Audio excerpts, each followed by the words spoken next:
What's up, everybody? Welcome to another episode of your favorite podcast. I'm Rook, And I'm Archon.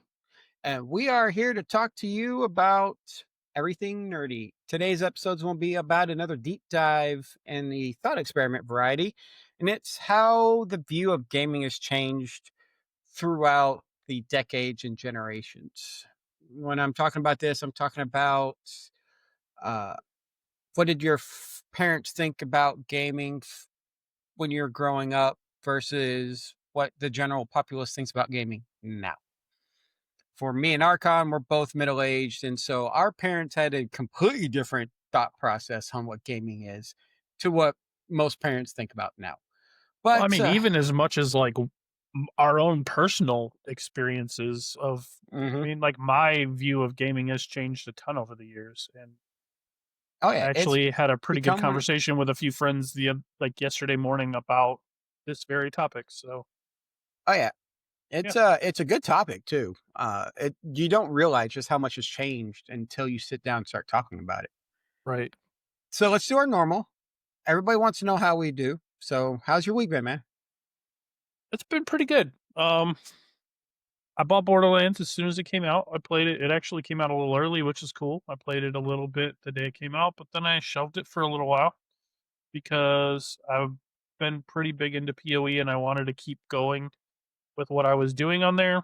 Um, and then Rook came like Friday and was like, "Hey, I'm gonna buy Borderlands, so we should play this weekend." And I'm like, "Okay."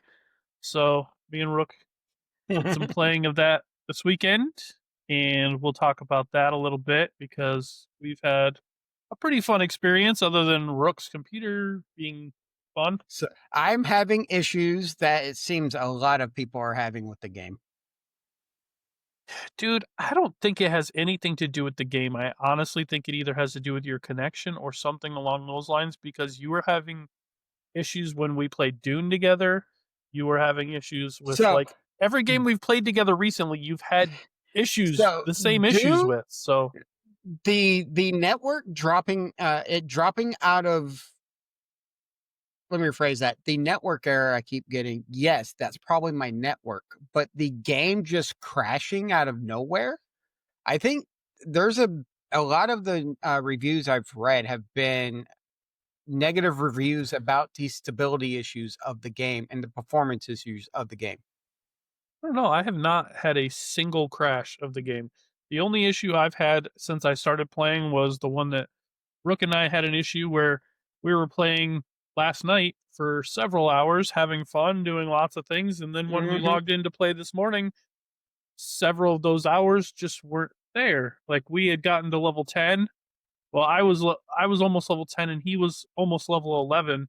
And when we logged in today, I was level 5 and he was level Level 7, 7. and Yep. we were way behind the progress that we had made, and we were like, "Hmm, Yeah, and I also noticed that when we went to go, spam the first boss, he was no longer dropping anything good like he was last night. he dropped you a legendary." And He last night dropped he dropped me a couple good things, just it I'm took a talking about lot of times before he did, so I'm talking about in general. He was dropping a lot of high value stuff last night almost every single time you fought him. Tonight, it was like maybe once every 2 times he dropped something over 1,300. I think that was RNG though, because I mean, honestly, like there wasn't a patch or anything, so there's nothing that would have caused that. I Yeah, think I that don't was know. just It's we were just just weird. not having the best of luck. But But this is also the first time it dropped a, legendary for me, but not for you. yeah, that was different. I mean, every Mhm. other time, whenever he got one, I would get one, or vice versa. But like today, he dropped one for Rook and not for me. A little odd. But then I got one later, and you had one on the vending machine later, and I didn't. Mhm. So I think it's just random. We were just kind of getting some type of weird luck going on or something last night. But or maybe that's part of the reason why it crashed on us and we lost all that progress last night was because something goofy was going on. Probably. That does suck if that was the case because I was enjoying getting all the goodies. I I know, had but I had a shield that would launch missiles at people when I kill somebody. Yeah, that was pretty awesome. But I found a shield today that has like 1,400 life on it, which is insane. I think it's Mhm. so nice. I was Especially that finding early. yeah, I was finding all shields that have like 300, 400, and then I found one that had 1,400. I was like, "Oh, hello." It does have a negative on it though. Like I didn't tell you about that, but it reduces my maximum life by 20%, Oof. but it gives me 1,400 shields, so I don't ever get to the point where my health is in trouble. I Most of have my I wish I could say that about me. well, if you had 1,400 shield, you wouldn't either. Well, whenever I engage my ability, they stay up until it runs out the normal bar, and then I chose the option to where it stays on even longer, but it starts draining my health. Oh, Yeah, so I wouldn't want that shield because that extra 20% keeps me alive or dead when I realize it's doing yikes. that. No wonder you're having to get res so often Mhm. or killing monsters to res yourself. Yeah, But we had a pretty fun weekend playing that game. I mean, despite the issues and getting frustrated about getting dropped all the time, I mean, if we can figure out what's causing you to get booted and fix it, then we'll, we'll have a I blast. I do need to look into my settings on my PC because I am noticing a common occurrence between Doom, uh, PoE, and Borderlands 4. And that common occurrence is when I load into the game, half the time I have to wait extra time for the textures to all load in. And Oh, I do that is that's me every time.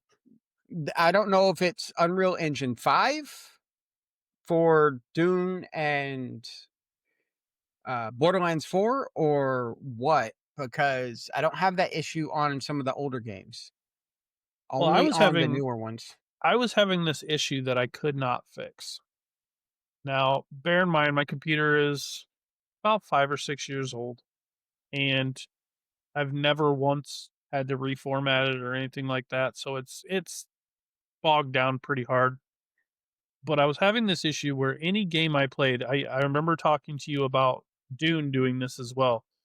It would not launch the launcher, so I couldn't get into the game.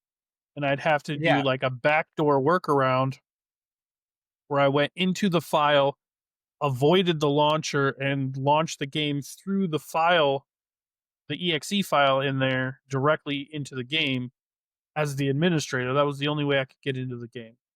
And then I was trying to play another game this weekend called Fellowship that was doing like a little beta thing. And it mhm. also has a launcher, but I was having the same issue, but the backdoor workaround thing wasn't working for that game. Like, and I realized that any game through Steam that has a launcher, I could not play. That It is would not really let me weird. in. And I was having all kinds of issues, and I tried a bunch of things to fix it, and it just ended up screwing everything up even more. And so I just bit the bullet, and I'm like, you know what? I'm just going to reformat my computer. So I went in, I did the hard reformat where I deleted all the files, cleaned the Yeah. whole drive, scrubbed the drive, started over, fresh copy of Windows, and started it from fresh. And my computer's running like a brand new computer now. See, I'm trying to figure out what's going on with my computer because I shouldn't be having the problems I'm having based on my specs. I have a brand new motherboard. I have a Ryzen 9 9950X processor, and I'm also running I want to get you the exact right graphics card, the GTX GeForce RTX 5060 Ti, and it's having those problems. I shouldn't be having those problems though. Have you updated your graphics driver recently? Because there was just an update like week ago. I don't think I updated it within the last week. I know I had to upgrade my graphics drivers.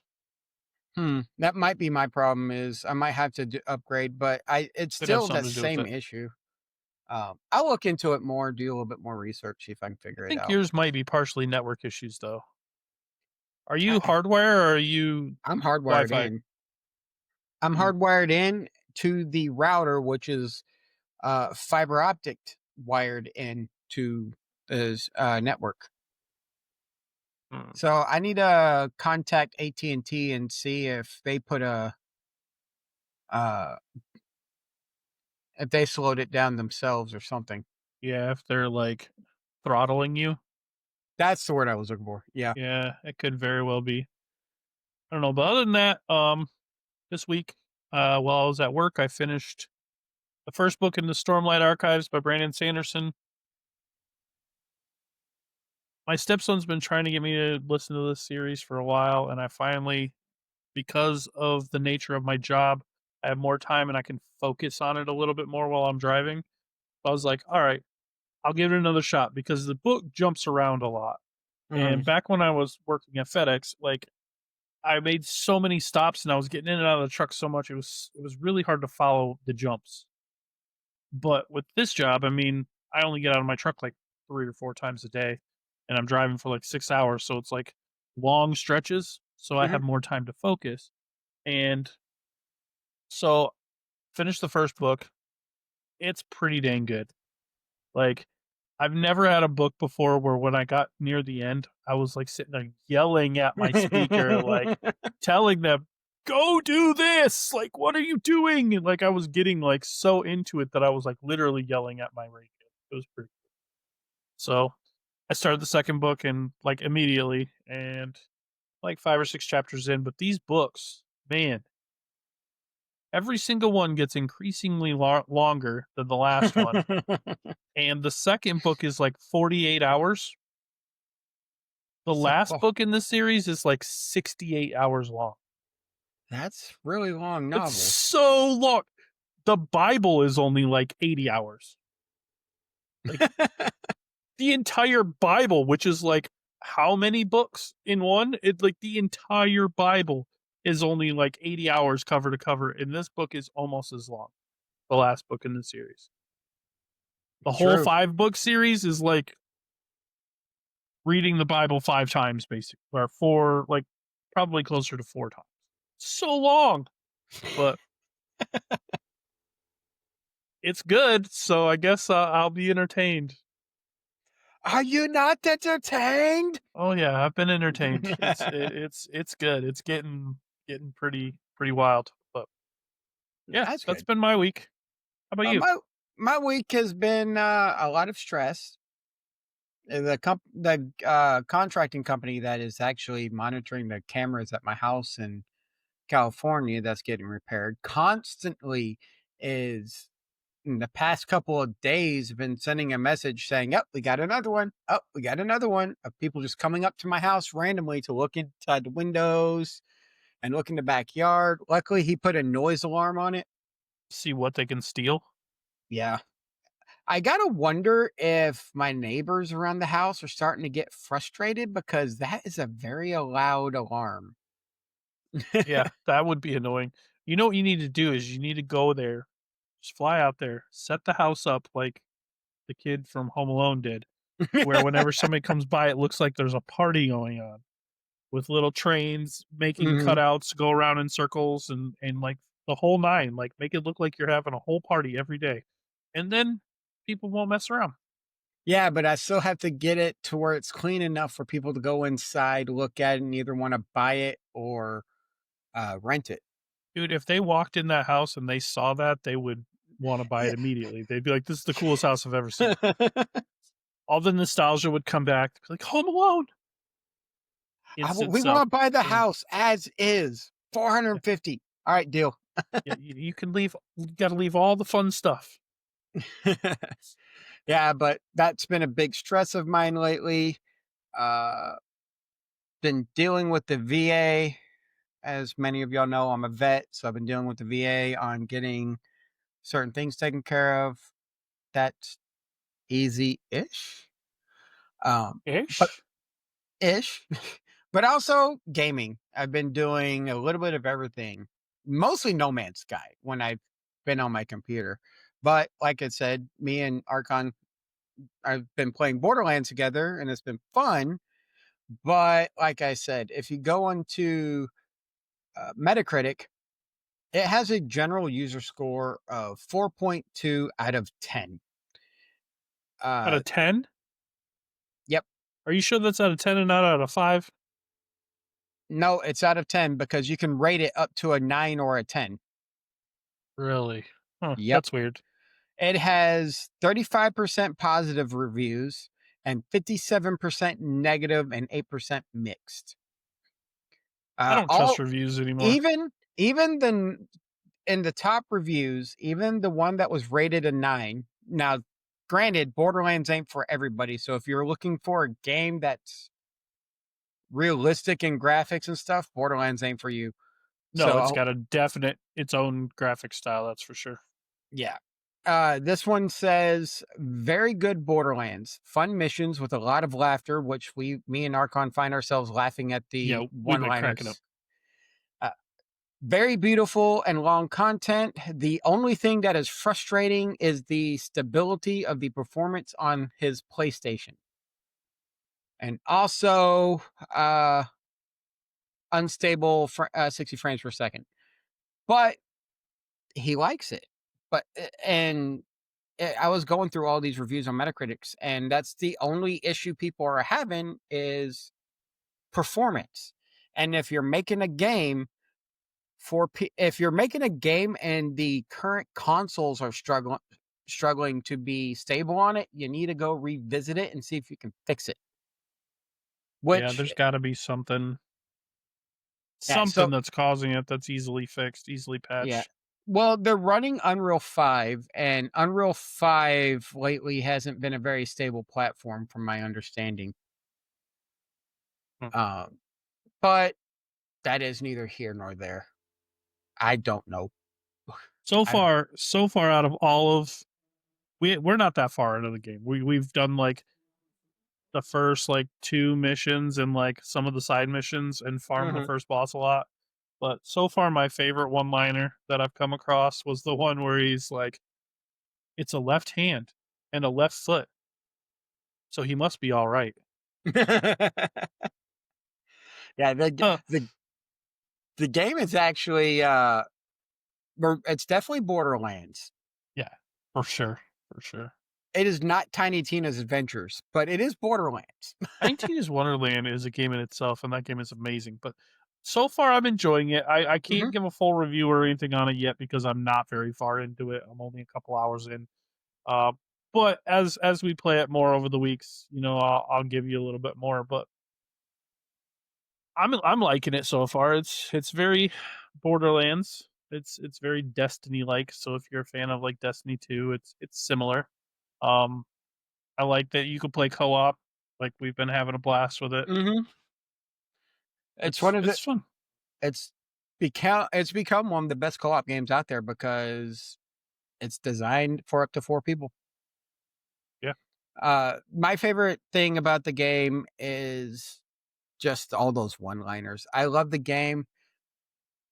I'm giving y'all a review of the issues I'm having just so y'all are aware that this is a very common issue with the performance and stability of the game. So Mhm. if you're having the issues when you try playing it, it might not be your setup. If you're Right. getting booted from the network, that is probably your network. Yeah. But if the game's crashing on you randomly, it's probably not your setup because even top end PCs are struggling with it at times. Yeah, and it sounds like it's, like, semi-random because I haven't had a single performance issue. But you The have only your issue I've graphics had setting was too. whatever I'm pretty sure it defaults at max with all my stuff, but I'm only running a 3060 Ti, I don't have a 5060, so, like, Mhm. my card's even more dated than yours, but I'm running, like, 60 I think I have 60 gigs RAM. My computer runs it I also just flushed my whole PC and it's running, like, only Borderlands, like, I don't have all the other junk on my computer from the last 6 years anymore, so Yeah, I do I don't need to know. go through and clean mine up. The where I have it located on my system, I think I have it on my solid state that has Starfield on it. I think. I don't remember. Well, if you're not running it on a solid state, then that's definitely your problem. Well, of course I will be running it on a solid state. It picked up Okay. my D drive, not my E drive though. That might be my yeah, it's running off my D drive because it's Steam. That's right. Hmm. But Yeah. the loading and the access to the files on the computer is not the issue. It's just running the game and then it freezing and crashing is the issue. Hmm. But the game's still fun. If you like Borderlands, I recommend trying it out. Uh, if you don't like Borderlands, I recommend trying it out. Yeah. I know some people who don't care for him, but I love Claptrap. I think he's hilarious. Everything he's said so far this entire game has had me just rolling. He's so I, funny. I will be honest, they've made Claptrap better on his lines in this game. Yeah, definitely. He's not quite as annoying. Like in I know like Borderlands 2, I loved him, but he was kind of annoying. Hmm. Like he would definitely get annoying, but I don't know. Hey, in this one, you get to shock him. Yeah, and he loves it. I could go all day. But that's pretty much been my week. I'm Okay, hoping next week it keeps going. So ready to get you got any news articles you'd like to cover before we hit our main topic? I do. So a little thing happened the other day that not many people know about. I'm being completely sarcastic. Everybody knows about this. Nintendo Direct happened, and they made a lot of announcements. Hmm. So I kind of wanted to cover that. I'll do it fairly quick, but there are some pretty big announcements that were made. Um, because it's Mario's 40th anniversary, there were a lot of Mario announcements. The number one, the biggest thing, at least for me, is they announced the sequel to the Super Mario Brothers movie. It's going to be based off of the name of the movie is the Super Mario Galaxy movie. Oh, So it's going to be nice. based off the Mario Galaxy movies, which means they're obviously going to bring what's her name into it, Rosalina. Is that the princess that's in Galaxy, Rosalina? I have no idea. I've never played Galaxies. Really? Yeah. What? Those are two of the best You're Mario games, and man. in the group, you're the Mario fan. Oh, dude. They I'm the also Pokemon fan. in following suit, they also announced that they're going to be doing a Super Mario Galaxy and Galaxy 2 HD upgrade remake for the Switch and the Switch 2. There is one issue with that. That they're already HD, Yeah, but they're releasing it for $70. probably, but it's two games, and it's two very good games. It's not $70 worthy. The original games were $60 a piece, so they're giving you $120 worth of games for $70, Not worthy. Should be $50. and they're upgraded graphics Ah. slightly, slightly, slightly. They also announced a new Mario Tennis game because everybody loves Mario Tennis. I don't think I've ever played Mario Tennis, but I played it on the Wii. I like Wii Tennis, like the tennis game on Wii. So I mean, I'm sure Hey, it's fine. I played Mario Tennis on the Game Boy.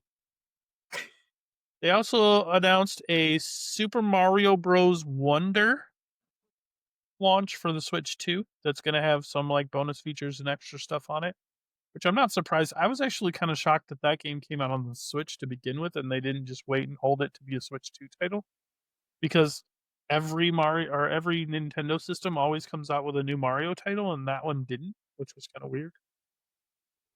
True. There's a new Fire Emblem game, Fortune's Weave. Metroid Prime 4 finally got, some more traction, and apparently Samus gets a motorcycle in this one. Ooh. Yeah. I know a couple other characters that have motorcycles. Yeah. Yeah. Borderlands. Yep. Pokemon Pokopia, the game that follows Ditto, apparently, and it's a lot like they said it's a lot like Dragon Quest Builders and Stardew Valley, Mm. but it's Pokemon related. I want them to release another Pokemon style game like Pokemon Arceus. Okay, and the next one on the list is Pokemon Legends ZA, which is exactly what you're talking about. That actually comes out in October, so next month that game comes out. But oddly enough, they announced the first DLC for the game before the game's actually even announced. I mean, I guess Starfield did the same thing. We knew about Shattered Space before, before the game even came out. Mhm. They also announced a new Hyrule Warriors game called Age of Imprisonment, which is like a slash 'em up Link game, Zelda Nice. themed game. That'll be fun. And this is the one. This game actually might make me want to buy a Switch 2 at some point. They announced a game. Well, it's been announced, but they gave more gameplay on it. It's called Yoshi and the Mysterious Book, and this game looks so fun. And it's like probably the cutest game I've ever seen. Even better than, what's that other Yoshi game? The Epic Yarn one, or no, that's Yeah, Kirby. Yoshi's Island, I think? Well, I think this is going to be like almost like a sequel to Yoshi's Island type of thing. It's a Okay. whole game starring Yoshi, which I don't know. They Dude, I saw announced speaking of Yoshi, I saw a little cartoon, and it was the guy and the girl while they were out, uh, on the Raptors on Jurassic Park, but Mhm. the guy says, "Raptors and T-Rexes are the least of our problems. This one can swallow you whole." And then when it Yoshi. zoomed out, it's Yoshi. I'm pretty sure a T Rex could swallow you whole as well, or bite you in half. This one, I'm sorry, Nintendo, but this is a gimmick I'm not getting behind because I guarantee you there's exactly maybe one person in the world that cares. They're adding Virtual Boy games to the online lineup. I never played a single Virtual Boy game that I thought was good.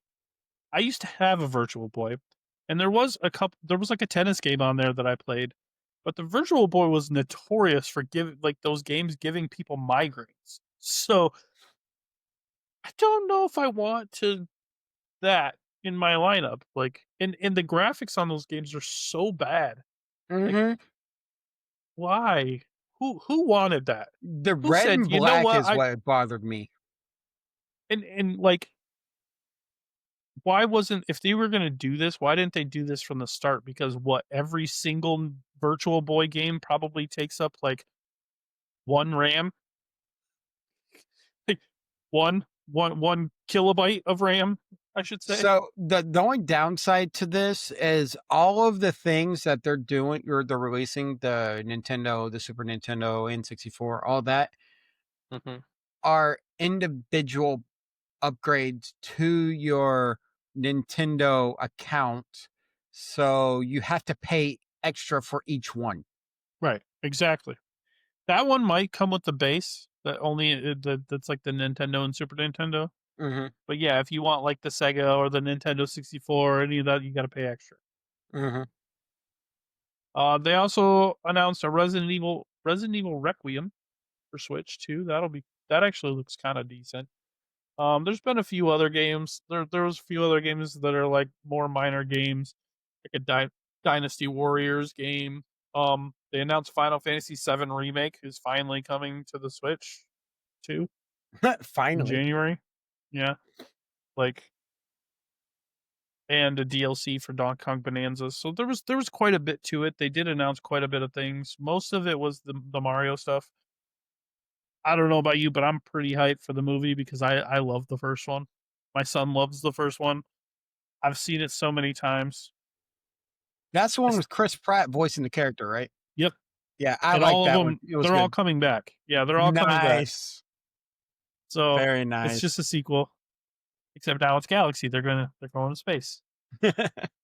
So I love Nintendo and what they are attempting to do.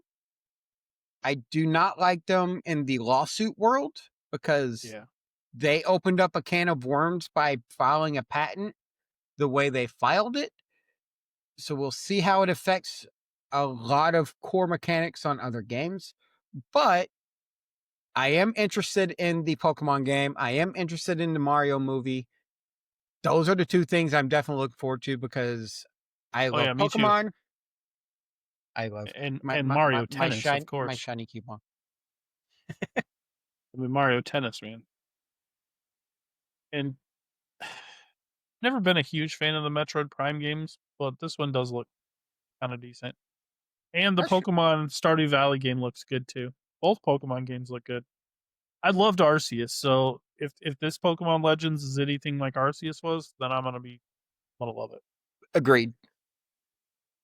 Yeah, that's by far my favorite Pokemon game out of all of them. Nice. Anyhow, is that all we got for the Nintendo Direct? That's all. All right. So, if you're into Nintendo, that should have made you really happy. All right, let's get into the main topic. We have about a bit of conversation we can have with this one. Hmm. So, how has the view of gaming and the gaming culture in general changed throughout the years? And I'm not just talking about video games. We'll start with the video games because that was what was popular. And as we got older, we saw tabletop games become more prominent and more Card accessible games, and more mainstream. And tabletop. dude, I grew up. I I started playing. Uh, when did I start playing? I started playing certain games when they initially released Pokemon and Yu-Gi-Oh. So seeing those as big as they are now, especially Pokemon, is just outright amazing. Well, I can tell you a huge change in gaming culture right there. Okay. Hmm. When you started out playing Pokemon.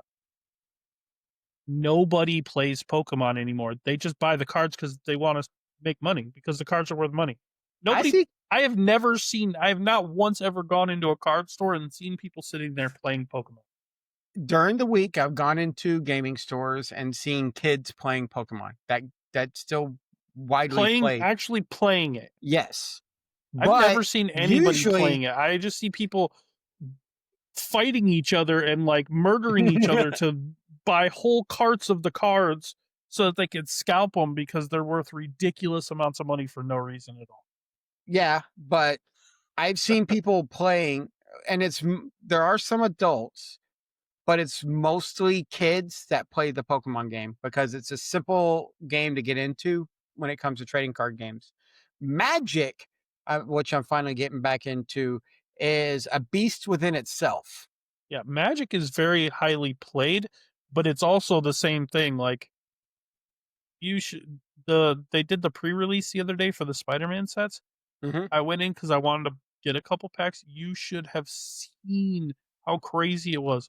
They had like the store I went to had like a bunch of different ones. All of them had people's names on them already. They were all like pre-sold. There was like it's ridiculous. Like the Final Fantasy sets, I couldn't find them anywhere. It was so hard to find them, and when you did, they were like Yeah, 3 times the price they should have been. there are some issues with how much people are scalping the cards for.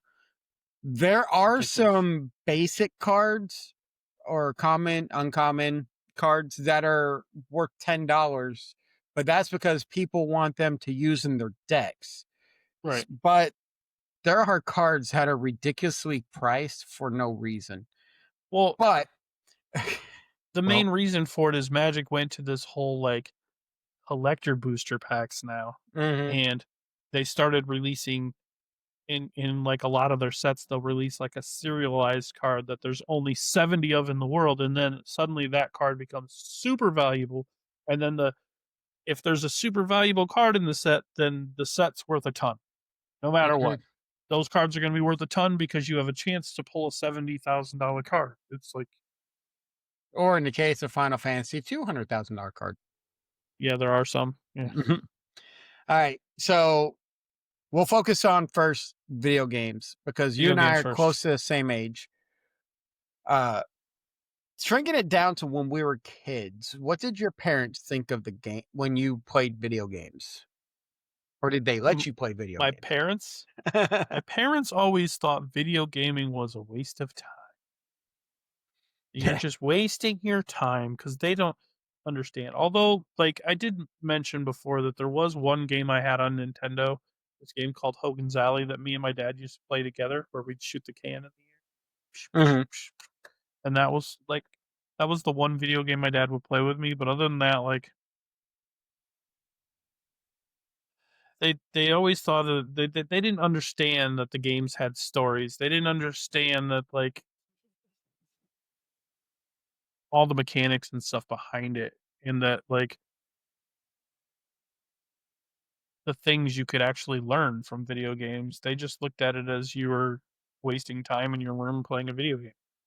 Yeah, that's pretty much what my family my mostly my dad, because my mom would play games with us occasionally, but my dad, he hated it when we'd spend our time playing video games in the bedroom or before school while I'm waiting for my brother and sister to get ready so we could go catch the bus. It was they just didn't like us playing video games that much. But back then, I also wanted to go outside, Right, play. same, me too. But, Mhm. like, that hasn't really changed a ton, though, because my wife still says the same things my dad used to say. You can spend 1 hour playing anything other than that is a waste of time, and it's like, "Oh, it's not." Like, Yeah. I know there's a lot that has changed throughout the years, especially with video games, like, Mhm. there's a lot of personal interaction that's gone now. Um, One of my favorite things and some of my favorite memories ever are sitting there playing video games with, like, my brother or my sisters or my friends or something all right next to each other with our controllers all plugged into, like, the multi-taps and stuff, and Oh, we'd yeah. be sitting there just gaming together and just having a blast playing some of these games, where nowadays it's like, if I wanna play a game with my stepson, there's a few couch co-op games you can play, but for the most part, it's like I have to have a copy of the game, you have to have a copy of the game. We each have to have our own PlayStations so that we can play this game together, or our own Mhm. computers so that we can play this game together online in separate rooms. Like, Yeah, there are some things like that that I don't agree with. Growing up playing video games, it was let's put it this way, growing up, they used to think video games caused violence, and violence in video games was highly frowned upon. mhm, We discussed this before early in the show in our show, mhm. uh, that the what is it? The, ERSB? ESRB was created because Congress didn't like the fact of the violence in Mortal Kombat. Yeah, Mortal Kombat. Mortal Kombat changed the world It did, because it was like one of the first games that had blood in it, mhm, and then but you could turn it off.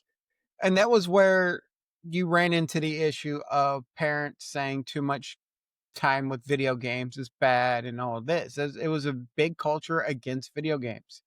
Around the same time, tabletop gaming started coming up, with, Gary Gygax and D&D. That was seen as devil worshiping and all that other stuff growing up. And nowadays, that's changed. But throughout the years, you see that stuff growing. But what you started seeing was scientific tests of video games coming out and showing that, hey, this does affect your kid, but in a positive way. Right. They started verifying that kids' quick responses to situations or their hand-eye coordination and their That's what I critical was just gonna thinking. mention. I was just gonna mention that, like, you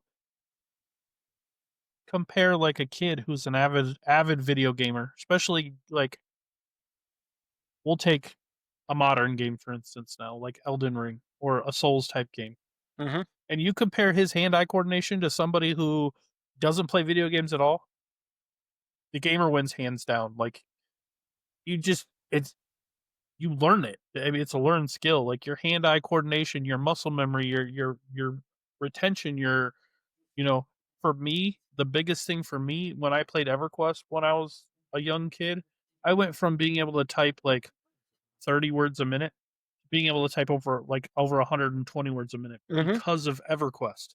Because you had to type fast or you died.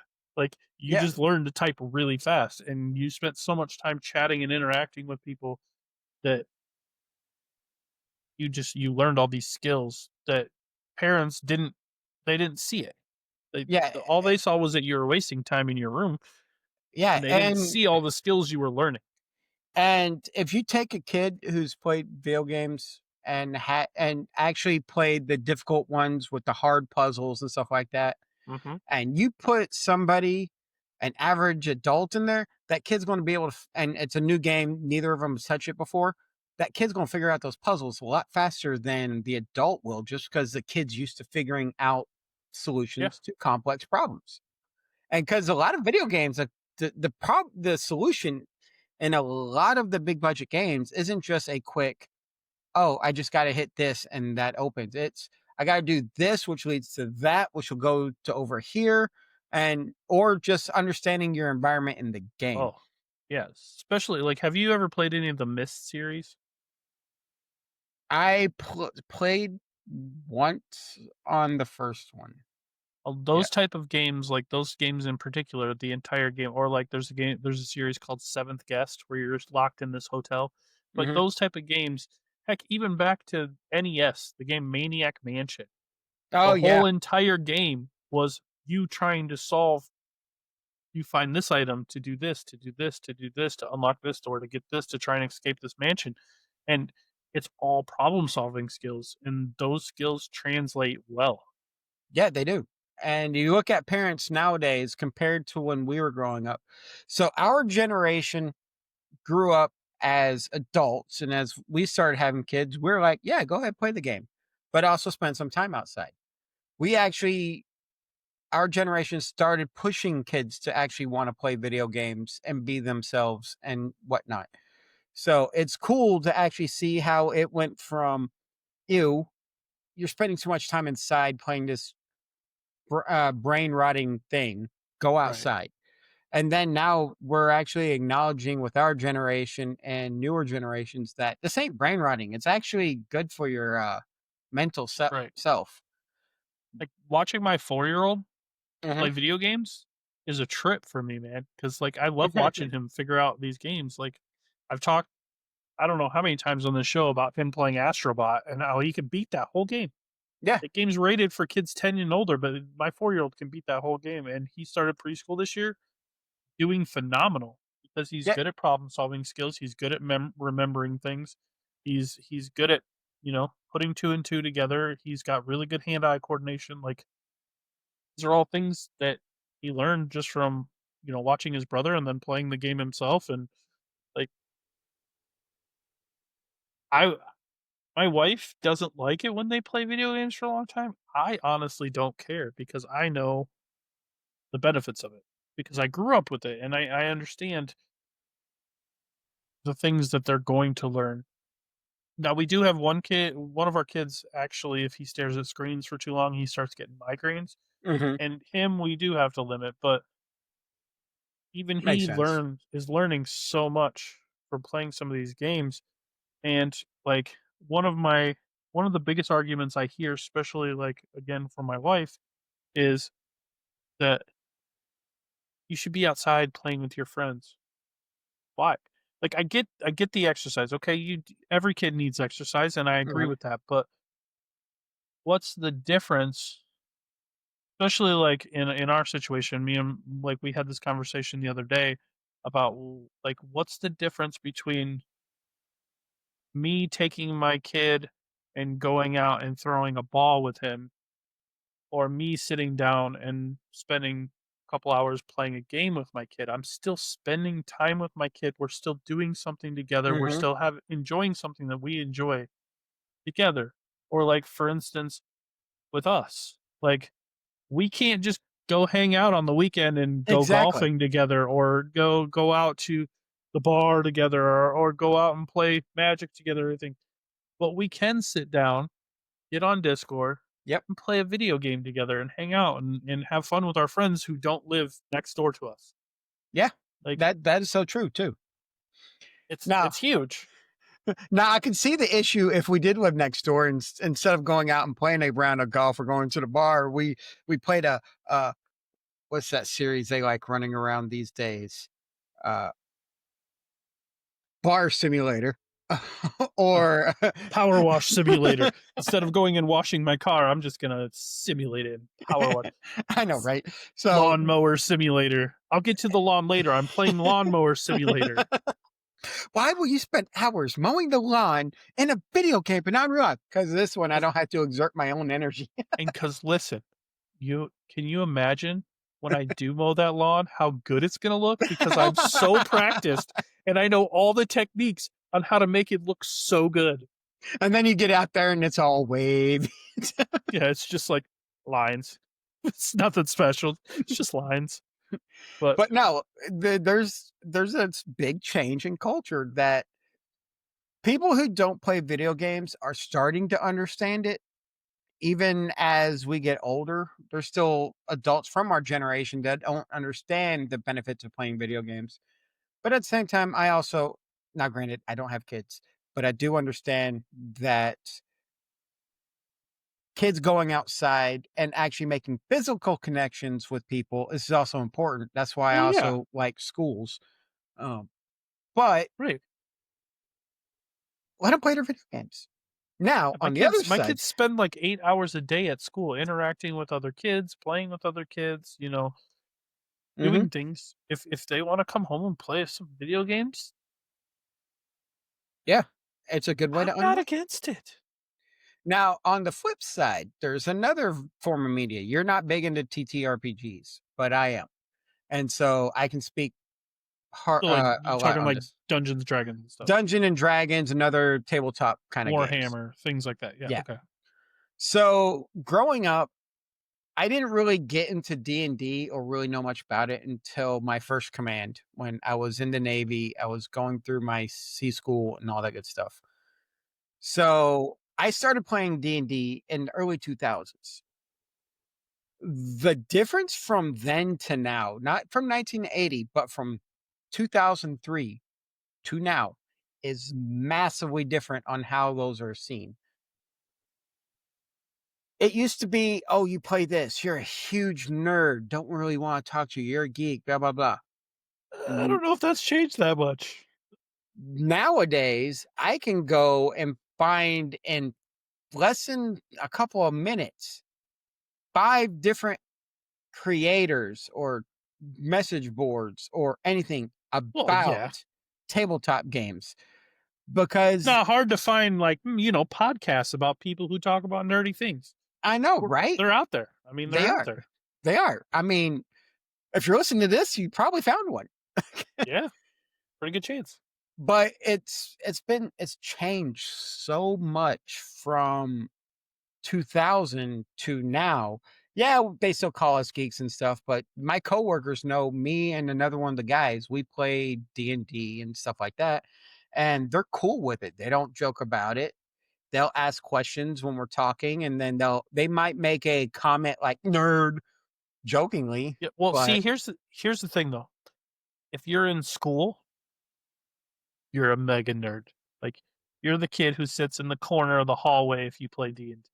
that was us when we were kids. But if no, not me.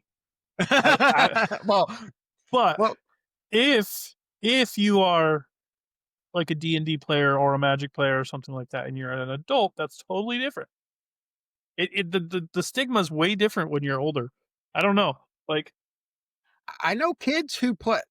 Now, granted, certain games for tabletop RPGs should be left to the more mature adult audience, like World of Darkness, because that is a very dark system. But there's kids out there that, on average, it's usually teenagers, and they'll play D&D and stuff, and it's really cool seeing them play it. And yeah, you still got your jocks, you still got your band geeks, you still got your general nerds, but at the same time, it's more accepted now than it was back in the early right, 2000s. right, for sure. And it's just amazing seeing And I was talking to a friend of mine. The reason why I thought about this topic and brought it up to Archon to see if he wanted to talk about it was because we were sitting there talking, like, this stuff has changed a lot throughout the years. I remember I would be hesitant to tell anybody I played D&D.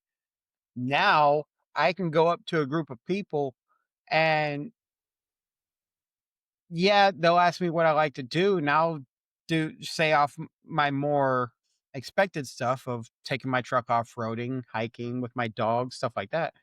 But then I'll also say I also play D&D, and they're like, "Oh, that's cool." There are people out Yeah. there that don't know what D&D Plus, is. there's a lot of places you can go. Like, Mhm. there's a few. There's several stores here in my town, and my town's not that big that I can go. And if so, there's someone in there. I know 9 out of 10, I can probably chat with them about anything that I want because they're also a nerd and Mhm. they're also my type of people.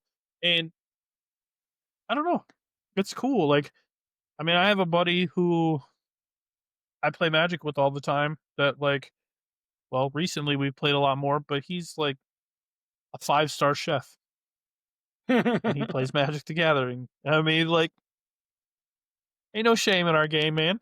I see that a little bit, uh, because if I remember correctly, Widget's son is also trying to be a chef, and he plays all that stuff.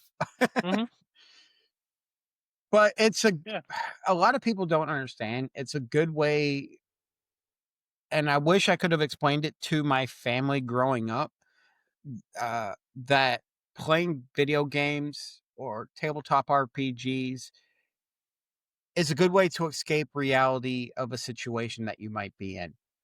It's also yeah. a great way to and I love what was it Mossy or was it somebody It was else? Mossy. Yeah, that said it's like no, it wasn't Mossy. I forgot who it was. We always talk about Mossy though, so that's the first person I go to. I'm pretty Uh, sure if you're thinking what I'm thinking, if you're thinking that what was said in Discord, I'm pretty sure it was Mossy. I thought it was, but could have sworn there was one other person when we talked about why do you game. Yeah, there's a few people, but that one, the what you were coming, the quote you were coming to, Mhm. pretty sure we talked about it in that It's episode. It was from we Mossy. did. It's pretty much you're living this story instead of just reading the story. And Right, if I could and have explained that to my parents growing up, I don't know if they would have gotten it, but it would probably been a lot less negative about it. well, and one thing I've noticed is that people who play D&D, Mhm. especially people who are like DMs and things like that, are some of the most creative, like imaginative people that you're ever gonna meet. Like, to be able to like, you're not just like living and playing a story, you're creating a story. You're basically a writer Mhm. at that point because you are writing the story and you are making the game that everyone is playing. Yeah, being a And it's DM not and easy. it's not. Being a DM in D&D or any kind of tabletop game requires you to be creative. A lot of times Very. you can take your own story, and the reason why you gotta be really creative is you just gotta be able to think on your feet because you might have this set story you want people to go. You're here. The party's over here. They're gonna keep going that way. So adapt your game to follow them, and Right. you can get them back on track, but You have when that to, I mean, you may have a direction you want your story to go, but the people who are playing are gonna, gosh, what's the quote from the book from Stormlight Archives that he just said? Journey before end, because you may have an ending in mind, you know how the story's gonna end, but it's all about the journey and how you get there. Mhm. And That that's is gonna so be true. changing throughout the entire game, so you have to, as the DM, adapt and change the story to get them where they're going because they're not, yeah, like you said, they don't always go the way you want them to Mhm. go. You may want them to go down door A, but they're like, "You know what? There's something shiny before behind door C. Well, let's go see what it is." Mhm. So, And by the way, it was Tank that said that statement. I have to give credit where the proper credit. It was Tank. okay. uh, but being a parent now and understanding all of this because you are a parent and you understand things how all the studies and stuff have come back. You have no issue with your kids playing video games. You've said that multiple times. Mm, If I was an adult, I would support my kids' hobbies. If it's video games, more power to them. Because I would rather them take out any violent thoughts they have or any unsavory thoughts they have out on a video game where I know it's controlled chaos versus bullying people at school and stuff like that. Parents back when we were growing up didn't understand that that was a good release for people. And that could have helped a lot of people, I think. yeah, I mean, that's very true. I don't know, like, I get that there's, like, genres, Mhm. and different people fall in different genres. Even your jocks and your, super popular kids, they're gonna be like your Call of Duty kids. They're the Mhm. ones that are gonna play your Call of Duties and your Maddens, and they're gonna be trash talking, and I'll be honest, like, you can't talk about the evolution of gaming and how society sees it and the culture of gaming without mentioning the fact that gaming nowadays has become very toxic, It especially in is. online forums. If you're playing a game where there's any form of competition at all in the game and you can actually physically talk to people, it's nonstop trash talk. It is like nonstop. Like you got your Uber gamers who are there just to make sure you don't have fun by making your life miserable. It's super toxic now. Where back in the day, it used to be like, everybody came together to have fun with the game. Mhm. Now it's like, I'm better than you and I'm gonna make sure you know it, and it's horrible. So But it's something I've learned about the toxicity of video games is those kind of games that has caused such a change in culture in general that people are more likely to say what they want in those games for a lack of fear of consequences. right, like back in the day, if we sat down and played a game of Madden on our Sega and you said the things to me that they say online, you'd get punched in your mouth because you're sitting right next to me.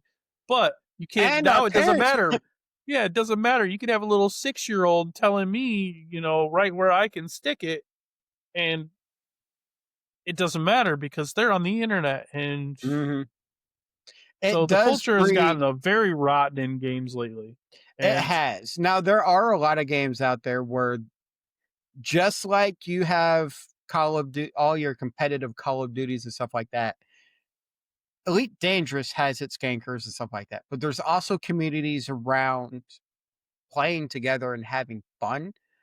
right, Now, the thing about gankers is in Elite Dangerous, there are some that are just doing it to be assholes, but there are others who actually role play it. So they're like, I'm coming for your cargo. Drop this and I'll let you go. And if you choose to fight back, the consequence is your own. So there are those people out there who actually want to make it fun and challenging, but there are also dicks. yeah. And I mean, we've talked about this like with Dune, how toxic the end game of that game Hmm. is. But I actually found today that there's a server out there that you can play on where the people who are running this whole thing basically they rented out not just a server, but the whole world that all the servers are on. And then you pay like a monthly fee basically to play on their servers with them. And it's completely PvE just so that people can have fun. Yeah, because it's awesome to sit there and have a society where you're running around and trading resources and Right. helping And I think each that would be other. fun. Like, I would have a blast in Dune I just don't playing want to pay something eight like that. dollars a month, You don't? dude. I got so many bills right now. Well, I get it, but I'm saying, like, if you play a game like World of Warcraft or even Star Wars Galaxies, you're gonna pay or Star Wars Galaxies? Star Wars: The Old Republic, you're gonna pay, like, $15 a month to play those games. Hmm. I would have more fun in Dune on a server like that and pay half as much. So, like, I don't know. It'd be worth it to me. And the Yeah, only I reason they guess. charge is because in order to rent every single world or every single server out for a whole world, it costs them like $359 a month. So I get it. Like, I'm sure that they have more than 359 people on that server, so they could make it like a buck a month. But Yeah, I they're see doing them this. doing it, but Yeah, they're they're doing this for a also, reason. based on what you've said about that, they've made some changes to the server and stuff like that. Yeah, they coded that server specifically to have no PvP at all. It's just PvE for those who just don't want to deal with that nonsense, but they want to enjoy the whole game and enjoy the experience. And I think that'd be awesome. Yeah. So, it's interesting to see, and another reason why I thought about this topic is lately I've been watching Grandpa Games. As it Oh yeah, that guy's awesome. Yeah, he's an old man who was in the military who actually plays shooters, and he's Oh really good yeah. at it. Oh yeah, for sure.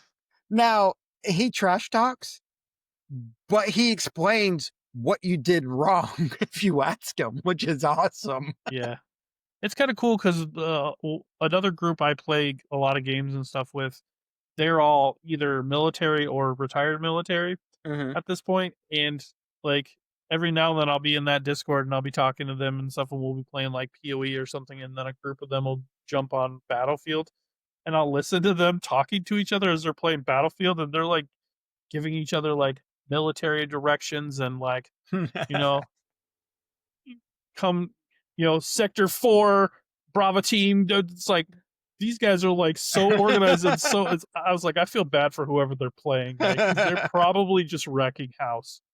It's great. It's awesome seeing people play like that. But video games, for being in the military, video games was a good way to pass the time on your off time before you decide to go to sleep and unwind from a hellacious day. Uh, I don't know for certain for people who were in combat zones. I was on a ship where it was a tin can in the middle of the ocean, so that was the best way to relax.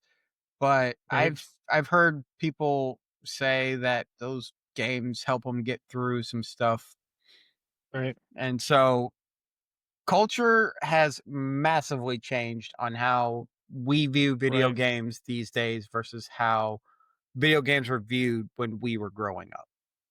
The only thing about the culture of video games that I wish hadn't changed as much is the development culture.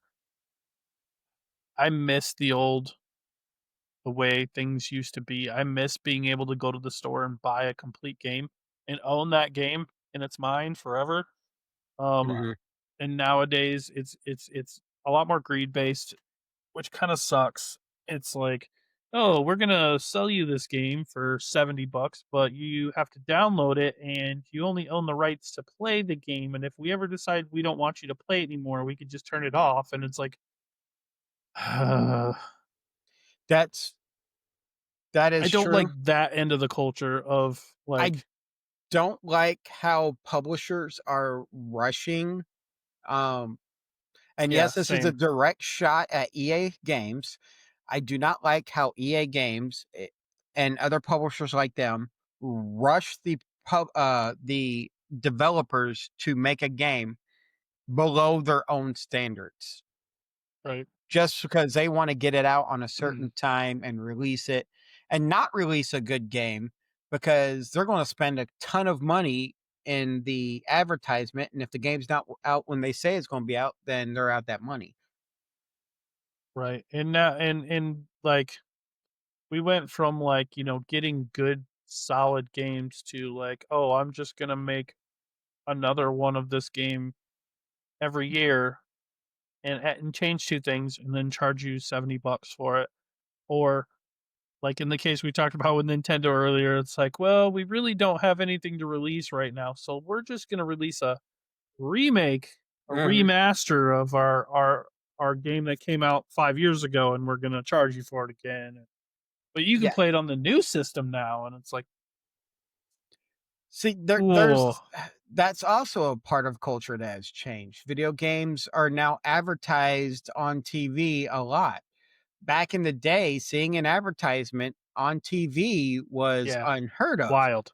You'd So see when you'd see Halo one for a video game system, like, I would Mhm. see commercials for, like, Oh, yeah. Nintendo, but I would not see video game advertisements. That's Yeah, very you true. that's where you would go to your local rental store, rent the video game you wanna try, take it home and try it, and say, "Hey, mom, can we buy this because I like it?" Versus now it's like, "Alright, cool. That looks cool. Hey, mom, I want this game." The biggest difference in that aspect is I'm gonna blame this because the very first video advertisement or TV advertisement I remember seeing was Halo 3 on the Super Bowl. That's the first one you remember? That's the first one I remember. It's, because that one was huge. It was the next video, and it was a very awesome thing. I remember seeing that commercial. I'm trying to think if I remember any other ones. I don't remember any before that really, because I know everything I've seen a lot of like Call of Duty ones, but those were all after Mhm. the Halo one. I think Halo was the first, uh I'm in front of a thing of knowledge. Yeah, you have Google at your fingertips. I know for me, I always like what used to hype me up for video games back in the day is I used to have a subscription to Nintendo Power and then Electronic Gaming Monthly. So like I would see the games that were coming out in the magazines, and that's where I'd get hyped from the video games. It wasn't like yeah, there was no commercials really. Yeah, well, there were commercials, because apparently the very first one was Atari and they showed Pong. Was it for Atari and they just featured Pong in the commercial, or was it for Yeah, Pong that's what though? it looks like, is it was Yeah, featured. that's what I said back in the day. I remember seeing like Nintendo commercials, and then you'd see like clips from like Zelda and Mario and things like that. But I don't remember like any specific video game commercials. Yeah, it's yeah, a lot of them are stuff tied in with video games, consoles releasing.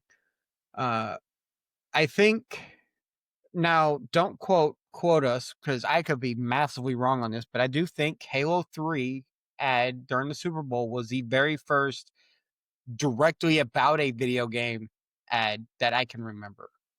I think they might have had Madden ads though.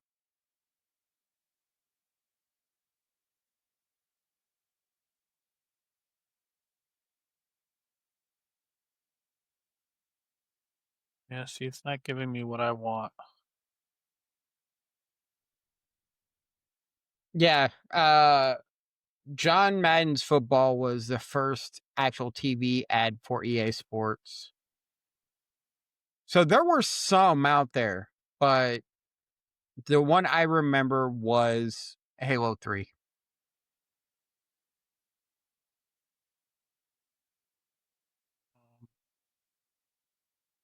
I do okay, I do remember that actually.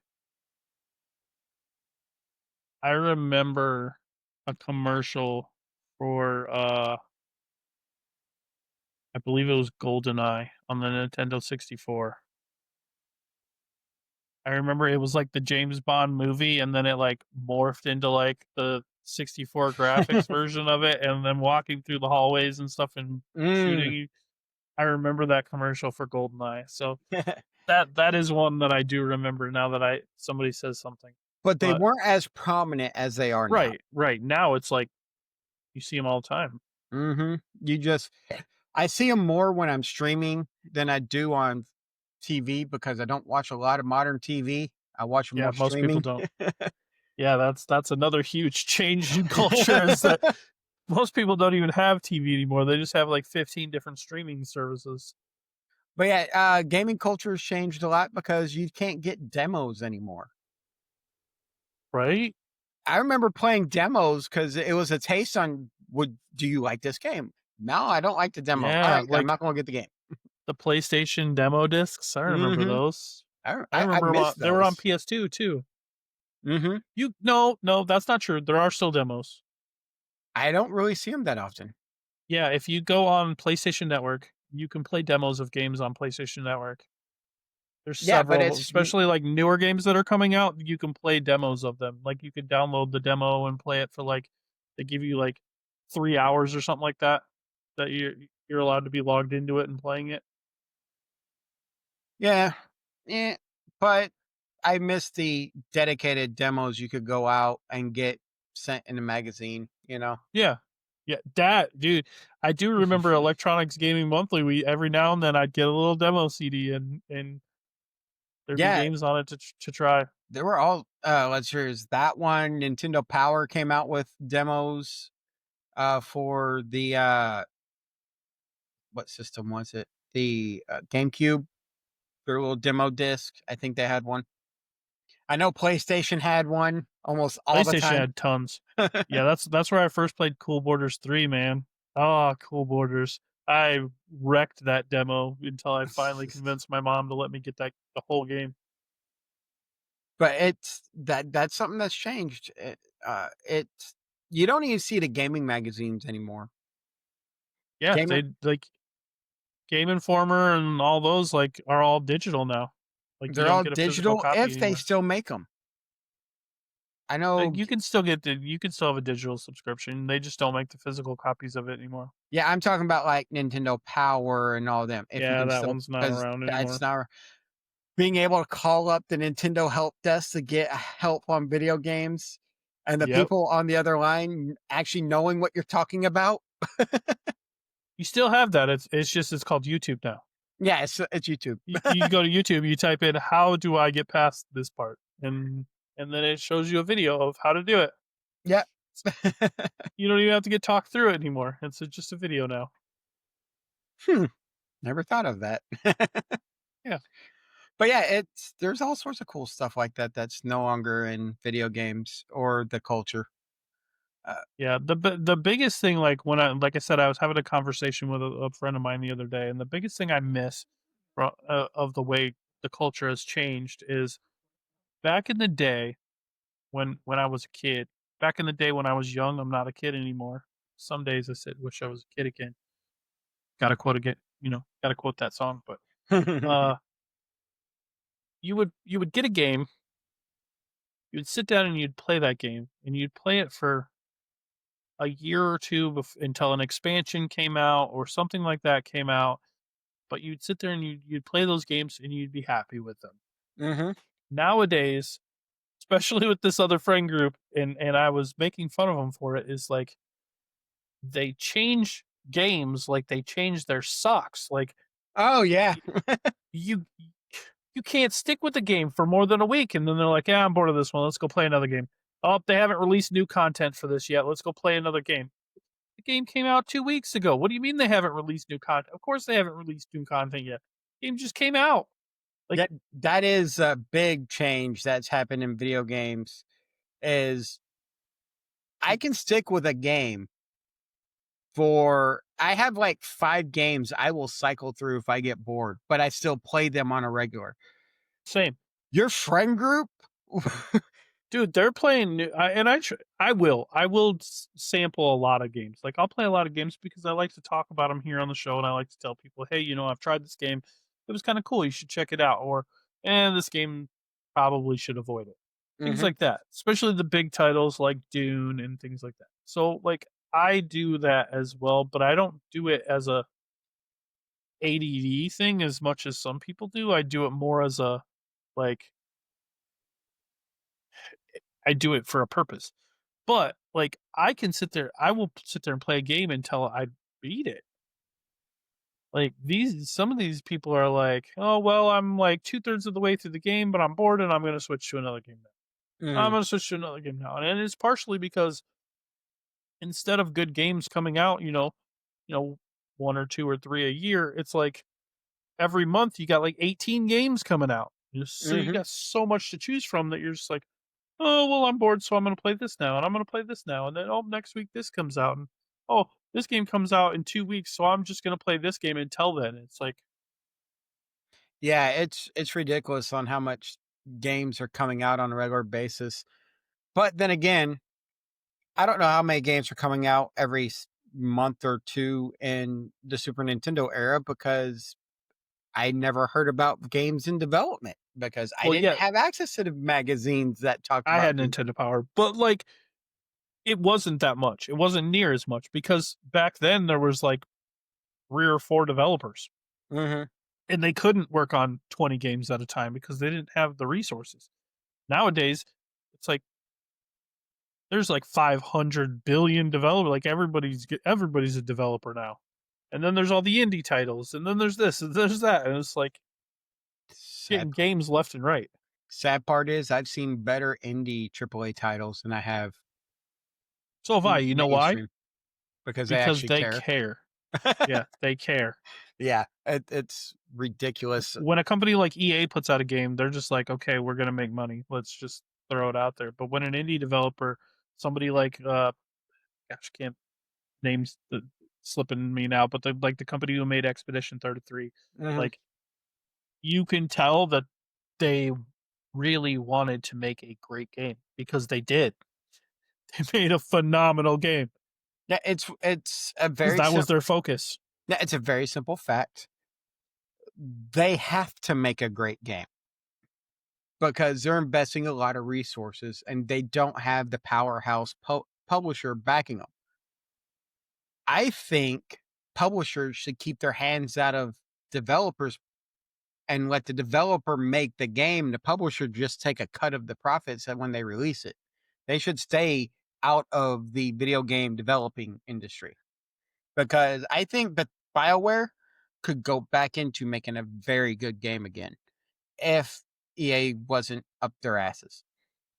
I think Bethesda does a fairly decent job making video games because they don't have a publisher they actually have to really rely on so much.